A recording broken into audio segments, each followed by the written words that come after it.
They're dead. What? Who's dead? My team is dead. They knew we were coming, man. They knew we were coming and the disc is gone. Are you intact? Do you read me? The list is in the open. Welcome back to Should You Watch This with the Popcorn Priest, the weekly podcast where movie enthusiasts, ex-movie theater projectionists, new and old friends take the time to talk about a movie that we just watched and answer that very question, should or shouldn't you watch this? Welcome back, Dan, for part 2 of our Mission Impossible as we kick off the review of 6 movies. And remind the listeners, you have never seen Mission Impossible or any of them, to be exact. I have not. I was the last person on the face of the planet. Yeah, you mentioned that last week. Mission Impossible. Did your wife get to see this with you? So she'd already seen it. Okay, that's what I was getting at. I wanted to know if she'd seen it. Oh, 100%, yeah. Because sometimes I'll ask my wife, I'm like, hey, you want to watch this with me? And she's like, I don't think I've seen this. And then like 45 minutes into it, she's like, oh, yeah, I've seen this. I'm like, okay. Yeah. No, she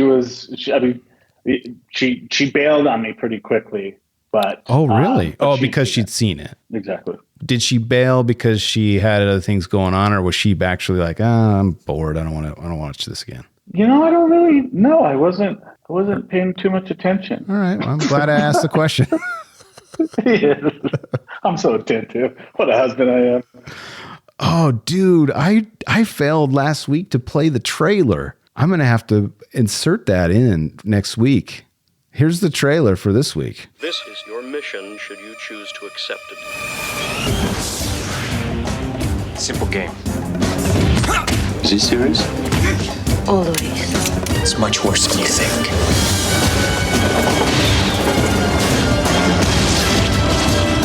I can understand you're very upset. You've never seen me very upset. This tape will self-destruct in 5 seconds. Rated PG-13. Yes. I'll have to insert the other trailer, but yeah, there's trailer number 2 for Mission Impossible. While we're on the trailer for this is so good. Oh, yeah, dude. All the trailers that I looked up are amazing. Yeah, like this is one where it genuinely, because I remember when it was coming out and seeing these trailers and thinking, man, that's got to be awesome, but just never got to it. I mean, there was a lot going on. Last week we talked about the Rock, Independence Day, awesome films that were out, and that was just top 4, Right. Let's get into popcorn trivia. Let me tell you something, pendejo. All right, I got 3 amazing trivia points. Again, I cherry pick these because the stuff that I think are interesting.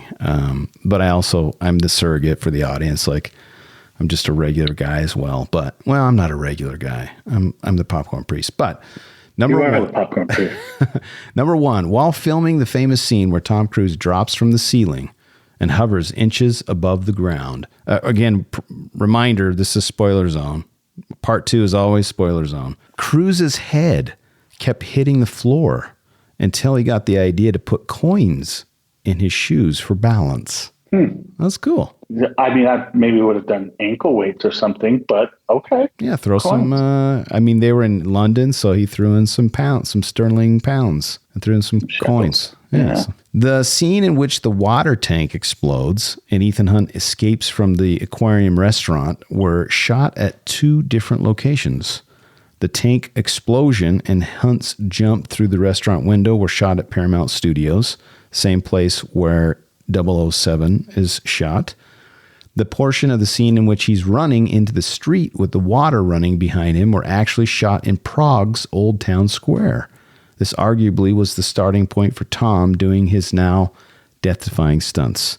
16 tons of water were released in that scene. Awesome scene. And we might touch on it again later, but the director was like, I don't really like how they shot, because they shot it with a stunt double, and it wasn't liking how it came out. So Tom's like, I'll do it. And then it was way better with Tom doing it. He's incredible with the stunts. Yeah. This one is kind of interesting. Last motion picture from a major studio to be released for home video on Betamax format. Okay. I mean, Yeah. 1996, we still got Betamax coming out, I guess. Dude. Yeah, man, I'll tell you what. Doesn't it harken back to the days of Blockbuster and how incredible Blockbuster was? I know we've talked about it before, but Blockbuster was it, bro. I mean, any video store was it. Like, yeah, the idea of like at least putting on like clothes and going, like, granted, you might have sweatpants on, but you're at least most people did. You got to go out. And you're going to grab some snacks on the way home, but you got to go and like peruse the selections and the new releases. New releases. Dude. You go talk to the so awesome cool person at the back who was like Quentin Tarantino. You're like, what should I get this weekend?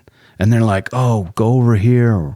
Or some cool places had like, Jerry's Picks. And right, you like you're like, oh, I want to see that, and being able to like look at the back and check out the the description and the images. Like, I don't know, what's the difference between that and scrolling on Netflix? The difference is you effing find a movie when you go to Blockbuster. On Netflix, you scroll for 35 effing minutes and don't find anything. Yeah, because when you're like physically at a location, you're kind of looking at the clock and you're like, we got to get home and start this movie. Well, but not just that. Like in a Blockbuster, you have 150 movies to choose from. But for the most part, you're going to gravitate to the 15 new releases. Yeah, there's less. That's right. And of those 15 new releases, 2 or 3 of them are going to be sold out. That's true. You might have to go up to the desk and say, hey, did anybody return this? And they have to rummage through the bin. Yeah. And then they have to check to see if it was rewound. So, like, and if you knew a guy, you're like, hey, did you save me a copy of the Eraser? No, yeah, I got one right here. Yeah, man. So, like, but with Netflix, and I bring up this meme that my father sent me about the, we've got 45 minutes to kill. What do you want to do? The guy says, let's get on Netflix and try to find something to watch. Well, and that's how it is. I know you bring that up, but it's funny because when you go to the store, when you went to the store to pick a movie, you picked one. You left with something. And there's multiple times. You usually left with 2 or 3. Yeah, multiples. And then you'd get like a new release and then something you're like, oh, I haven't seen this in a while. And you get 2, right? But you scroll for 35 minutes to your joke, 40 minutes. There's times where I've sat there for that long and then I'm like, I'm going to go do something else. And I don't even watch anything. It happens all the time. And the other beauty was when you went as a family to Blockbuster, everybody got to go pick their own movie. Oh, yeah. It was seriously like just a magical thing to do. And like the smell, bro. Simpler times. Yeah. It smelled like they usually had popcorn and they had like, it smelled delicious. The smell of like popcorn and treats and then, a little bit of dust, a little bit of, maybe there's a guy with a little bit of BO wafting by you, but you're like, oh, it's okay. Yeah, that's all right. Like, some of those guys that were dropping bad reviews might be strolling around, trying to talk to random people and harassing. Yeah, Lebowski T1000 is like, don't get that. Yes. Don't get that movie. It sucks. Well, he shakes his ponytail with his cut-off sleeve shirt. Yeah, man. Oh, man. Oh, yeah, that's awesome. Well, this leads us into a great category of beefs, because we're talking a little bit about beefs. Where's the beef? Hey, where's the beef? All right, I've got, let's see, 1, 2, 3, 4 beefs with this film. And as you think about yours. So, Martin Landau, I kind of hinted at this last week, and I'm glad we're touching on it, but Martin Landau, who portrayed Roland Hand in the original television series, expressed his own disgust concerning this movie.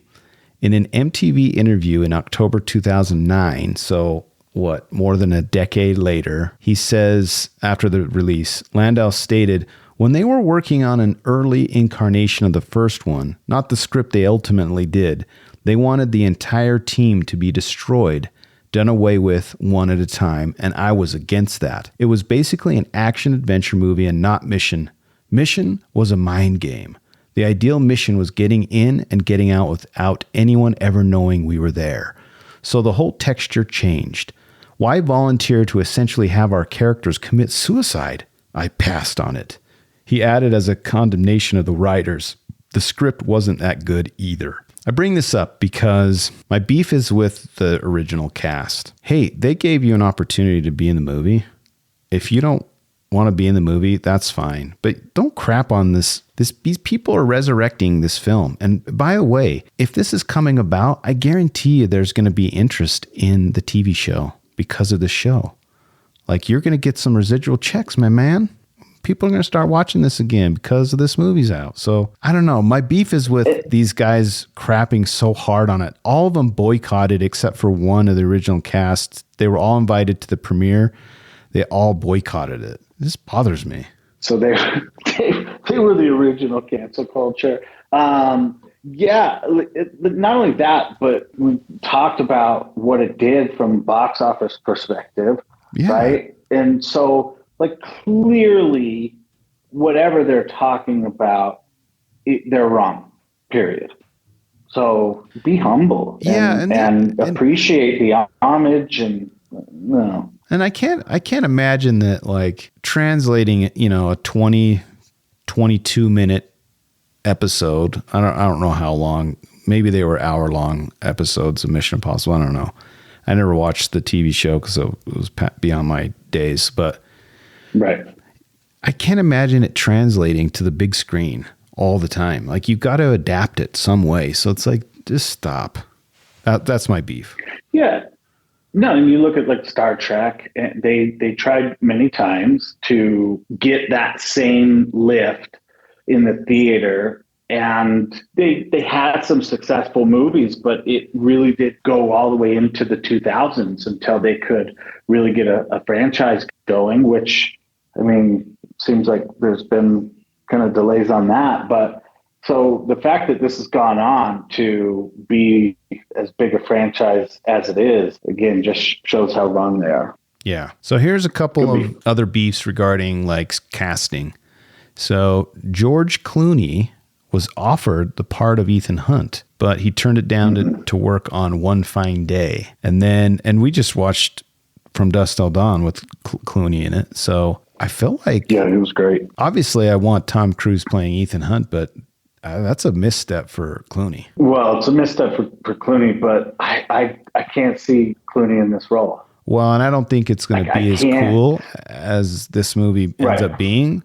But I guarantee you it would have still made quite a bit of money with De Palma and, you know, all the people that were involved in it. But yeah, it's much better with Tom Cruise. I also think you would have seen a handoff on the franchise. Like, I think he might have gotten through 2 films, Clooney, but it would have handed off to somebody else. Yeah, that's true. It might have been.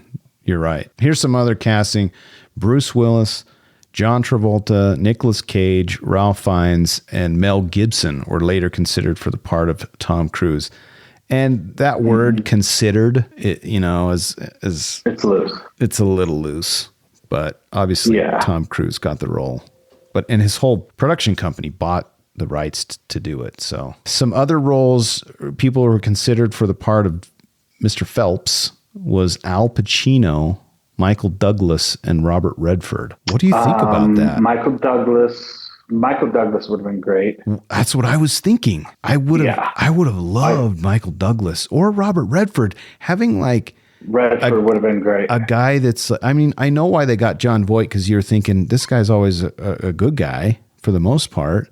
And it's cool because he becomes the bad guy. But, like, Robert Redford and Michael Douglas are, for the most part, always a really good guy. And so that would have been really cool. I think Al Pacino. I don't think Pacino could have pulled it off. Yeah. I really don't think so.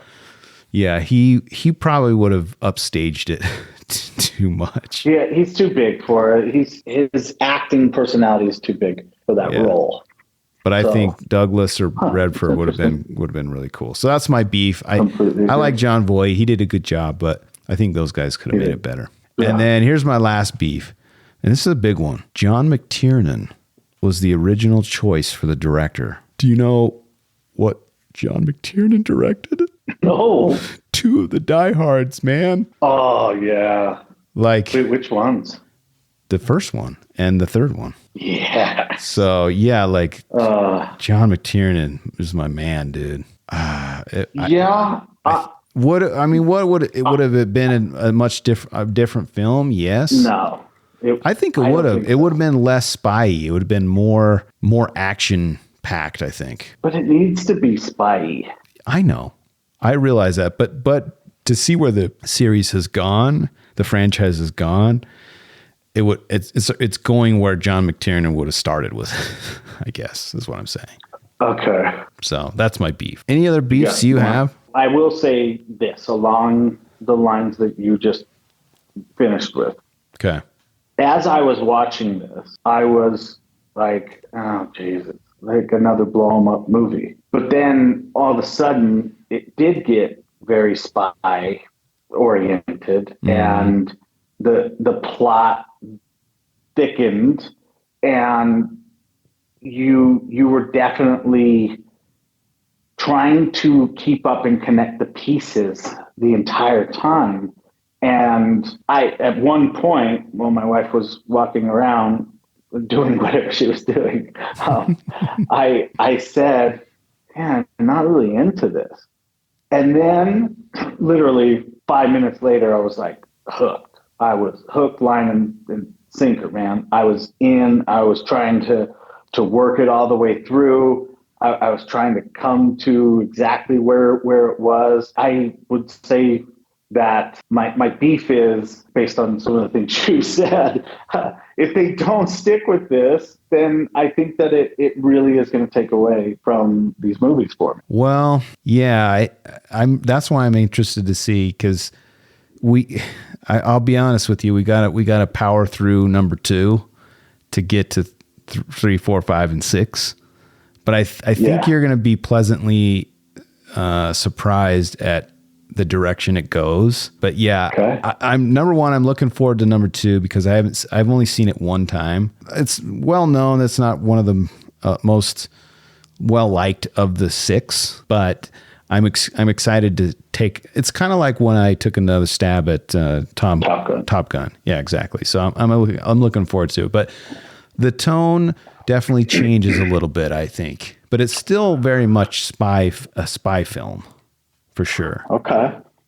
But I mean, obviously Tom Cruise takes it to, turns it up to 11 with regard to stunts. Right. And that I certainly look forward to. I think my other beefs would be the Vixen. I could have used more Vixen and more smoking hot lady on the screen. Yeah. Is that distracting though from the plot? No. I love your quick answer. Nope. I mean, we're simple men, so I agree. I agree with you 1,000%. But yeah, it's like with Bond. Like if I'm going to be a badass, spy, then there better be smoking hot ladies around me. Okay. I think that gets better over time. Okay. So. And look, the Vixen in this, like the girl, very beautiful girl. Sure. But they really planed her down, and she's got like the most amount of clothes on of all time. Yeah. It was like she was going to Blockbuster to rent the movie. Yeah, she's got like cardigans and scarves and baggy pants on. Pants. Yeah. It's exactly. Yeah, not into it. Yeah. So. That's funny.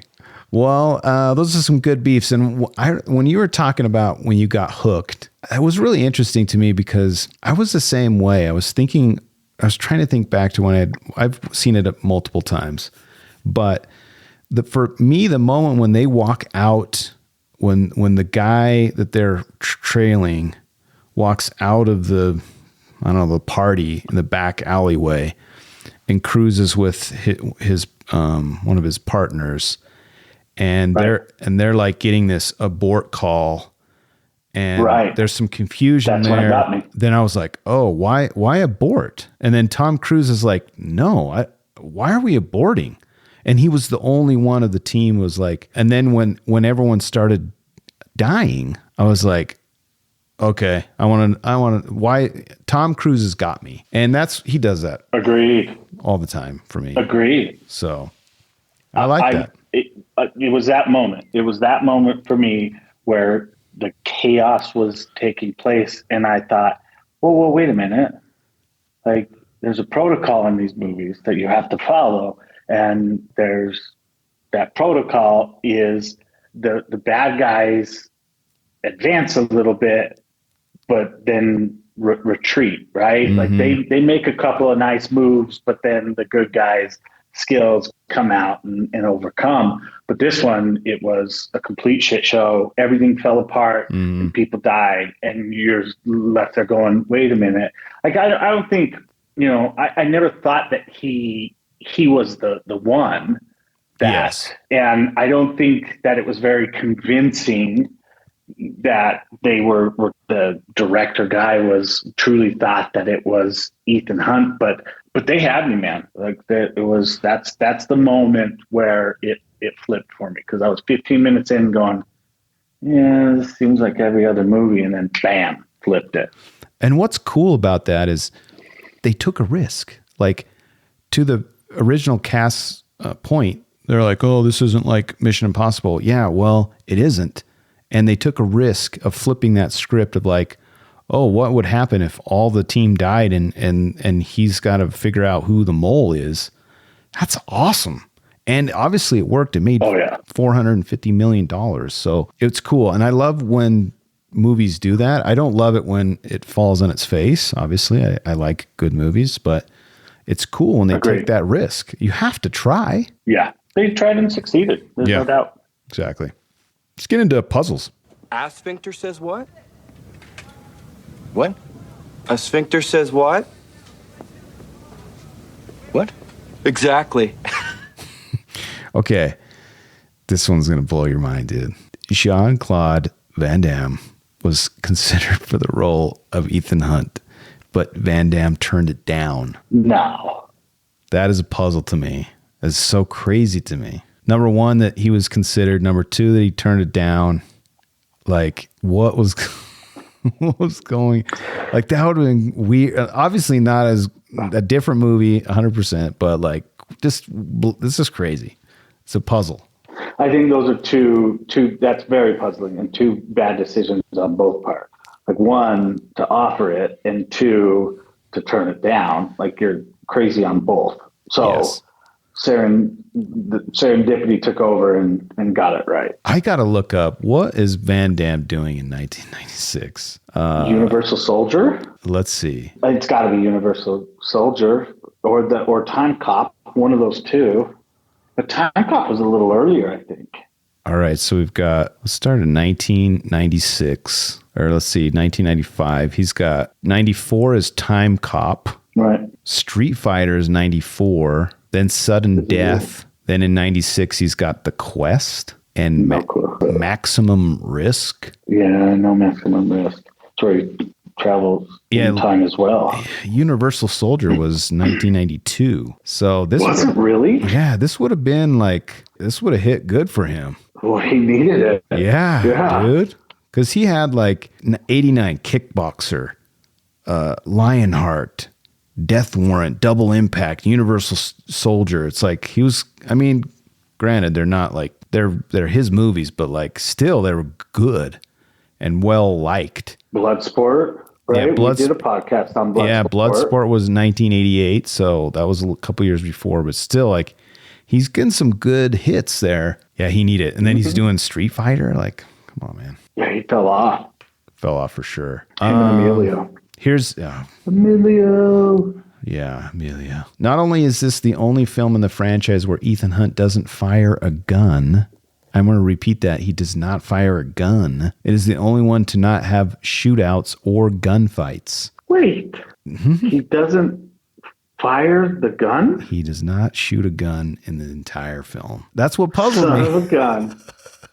And there's no shootouts, other than the fact that, well, yeah, because no one's shooting anyone. There's that guy Jean Reno stabs Stabby McStabster, stabs those two lady and guy, and John Voight shoots himself, and then like. Yeah. There's no gunfights. They're like fighting. They're on the train fighting. They're stealing the shiz in Langley. Yeah. That's really good. That's puzzle. Yeah. It's good puzzle.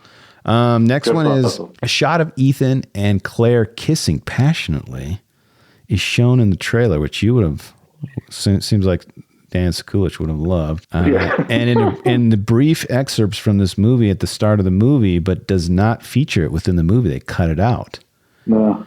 And guess who told them to cut it out? George Lucas. Or no, not George Lucas. It was Steven Spielberg said, "Hey, you gotta cut this out." Well, he came from right field to snuff out some smooching. But it was weird. That chemistry between them was kind of weird. Like I didn't really feel like Tom Cruise was into her. So I didn't. It was a good choice. I think it was the right choice. Agreed. And agreed. It did feel weird because it's like, hey, you just lost your husband. Your husband just died. Like, why are you kissing me? Why are you rubbing me weirdly? Like, you should be mourning. You're mourning. Yeah. Unless you didn't like him. Good leave out. Yeah. Last two are, there were rumors that Tom Cruise and De Palma did not get along. And they were fueled by De Palma excusing himself at the last moment from scheduled media interviews before the movie's theatrical release. I mean, it's a puzzle to me, but at the same time, like, if Tom Cruise isn't on your good side, then he probably is going to rub you the wrong way. He's going to want to get what he wants. But I've never heard that Tom Cruise is difficult to work with. You've heard the tapes of him yelling at people about masks and like... Yeah, but all that kind of stuff. I mean, that's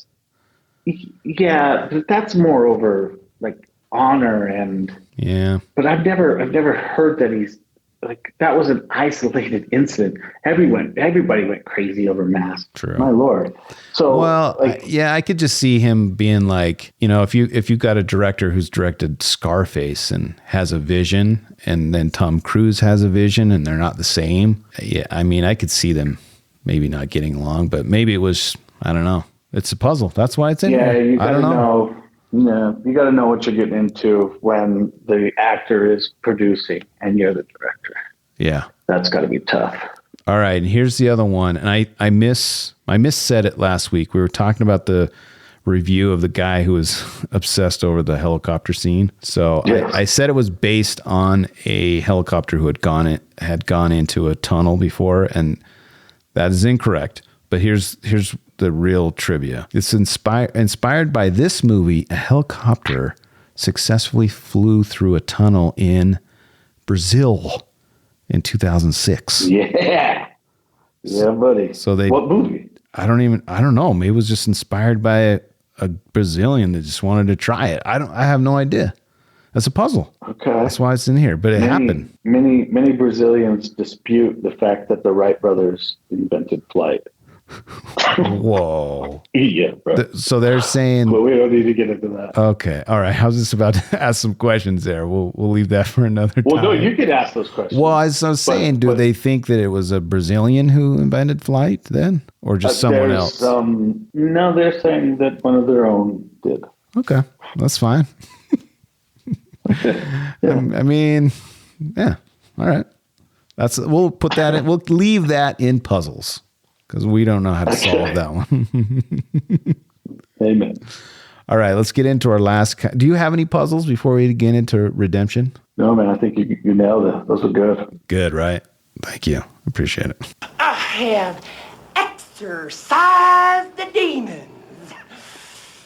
All right, I'm looking forward to your redemptions. I want to hear what you thought of this because you haven't seen it. But let me tell you what I plucked out of. Some of them are trivia based, but for sure I like this movie. So his name is Reza Badaye. The person responsible for directing more episodes of the original Mission Impossible television series than anyone else was asked by the head of Paramount Pictures to be present on the set for consulting and advising. The director, Brian De Palma, approached him and told him how much he had enjoyed the original series. He also added that the movie would be nothing like the television show, and that his presence on the set would only result in making both of them uncomfortable. Badier thanked him for his honesty and left the set never to return. I just thought that's awesome. That they're like, hey, this is what it's going to be. Probably not going to get along. We should probably part ways. And they're both like, all right, you're right. But do you think that's what led to the cast boycotting it?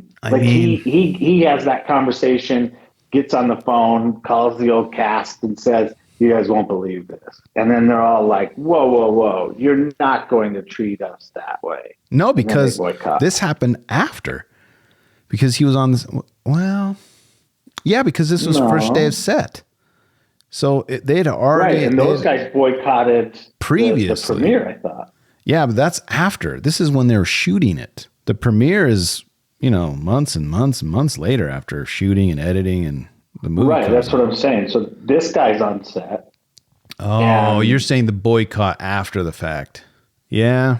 He went back to them and said, hey, this is how the director just treated me. And then they were like, F this, I'm boycotting this thing.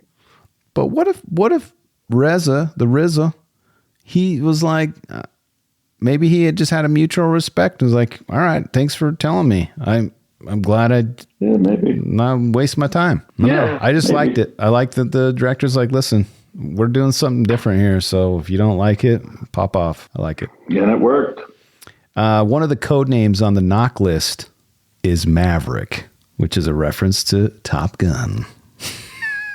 I did not catch that. I did not notice that. But also very cool. Yeah. Okay. And this is might be a sad thing for you, but it's very cool for me. The only Mission Impossible film in the series to do the trademark masks with entirely practical effects. Yeah, I could take it or leave it.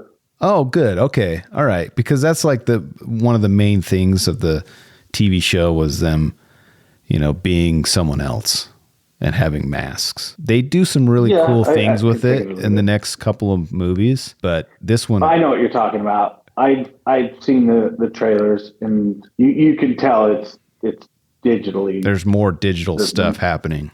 This one was like them peeling off masks, which I thought was really cool. Right. No, it was definitely cool. Again, 96 and kind of paying that homage. So I'm in for it. Here's one that's kind of interesting about reference because ILM did a lot of the visual effects stuff for the train sequence, the final sequence. After Ethan's team is killed, the security code he gives on the phone is Bravo Echo 11, BE11, which is a mirror image of 1138, which is like a signature of George Lucas. That's his favorite number. So I thought that was cool. Okay. It's a reference to little Easter egg to George Lucas and his Industrial Light and Magic team. So it's kind of cool. And then the last two I have are my favorite. Lalo Schifrin's theme from Mission Impossible is one of the most iconic TV theme songs ever. For the movie, for sure. Larry Mullen Jr. and Adam Clayton, a.k.a. the guys from U2 who aren't Bono or The Edge, did a remix. Did a remix of the theme song. It proved quite successful. In addition to becoming a top 10 hit, it was nominated for a Grammy for Best Pop Instrumental Performance. And it's dope. Okay. Hearing that remix in the subsequent movies, it's just going to get your blood pumping. It's so awesome. I love it, dude. Okay. It's so cool. It's updated and dope. Oh man. I love it. I was going to pull the original one from the TV show. Just When you hear this one and the other one, it's the worst. It lays a little flat. It's like some guy in his basement like it's not as good. All right, here's the last one, and this is an homage to Tom Cruise for sure. The script that Tom Cruise approved called for a final showdown to take place on top of a moving train. Cruise wanted to use the famously fast French train, the TGV, but rail authorities did not want any part of the stunt performed on their trains.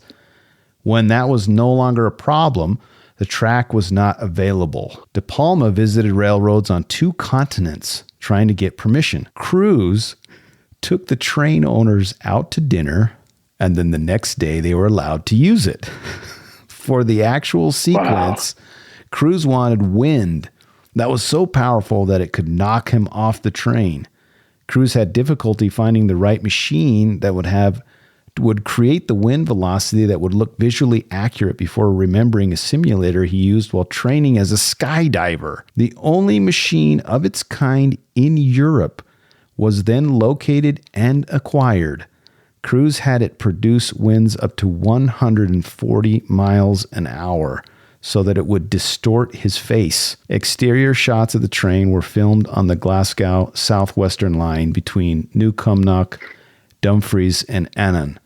Most of the sequence, however, was filmed on a stage against a blue screen for later digitizing by the visual effects team at ILM. That's just like such a cool concept. The epitome of what I think about when Tom Cruise is like, can we get a machine that will blow my face so that it looks like I'm really on a train that's going 140 miles an hour? Let's get the only one. Didn't it strike you during those scenes that you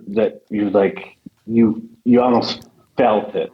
Because too many times, like the detractors of this movie said in their reviews, like a helicopter can't go into a tunnel, right? Yeah. Like this felt, that's what you'd be up against. Yeah.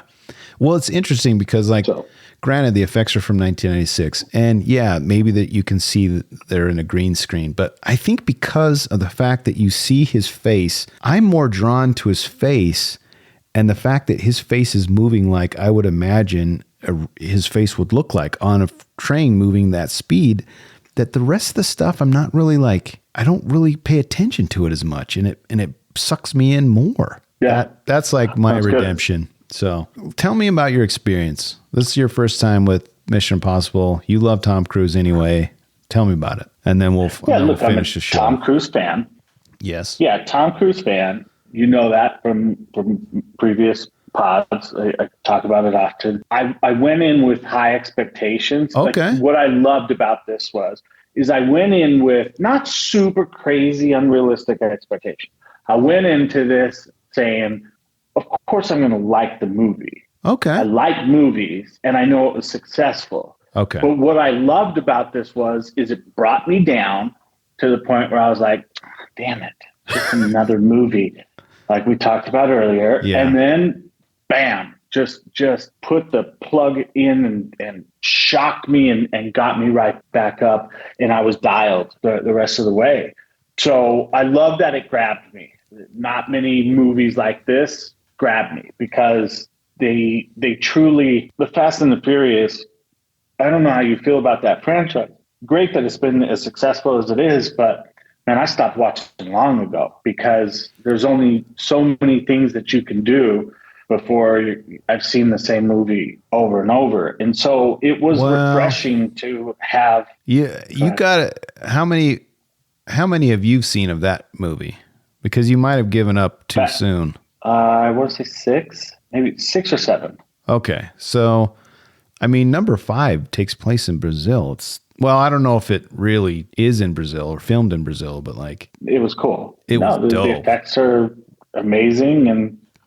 But that movie, that franchise is crazy because it goes from 3 or 4 that are mediocre, and somehow with the 5th one, it takes it to a different place. But I agree. I get what you're saying. But I think with this one, it's anytime you give me a movie from this time period, we reference some of the things that went on back in 96 with Blockbuster and things like that. And so Yeah. You know, it's the nostalgia of the time period. There was so much more innocence and in the world back in '96, and these cutting edge effects coming out, they still stand the test of time, which I think is amazing. It's really cool. Like watching it again, I didn't look at it and think, yeah, man, that's so like 70s stuff. Like it felt like it still played today. Yeah. So I mean, thought that was incredible as well. The only thing that I think might have, obviously it's dated, is the computer. I mean, you saw Netscape, the Netscape logo for the internet. So that obviously is lame, but you just have to accept it, what time period it was filmed at. Yeah, but it was, again, it met expectations overall, which I'm super happy about. What's your rating? I know we're going to rate these amongst all of them, but since it's the first one, just rate it as is. Large bucket. I'm agreeing with you on that. It's not a... You go large. I'm going large. Yeah. I'm going large. I'm almost teetering on golden bucket just because of the spy aspect of the film, the script, the intrigue, the rewatchability of this movie is really cool because watching it again with my wife was fun. Watching it with someone else is fun because you pick up on things and you see things a little differently. Right. So that's really cool. But yeah, I'm in it. Large bucket for sure for me. Yeah, absolutely. And I'm stingy. You play a little fast and loose with them golden buckets, and I think I'm stingy.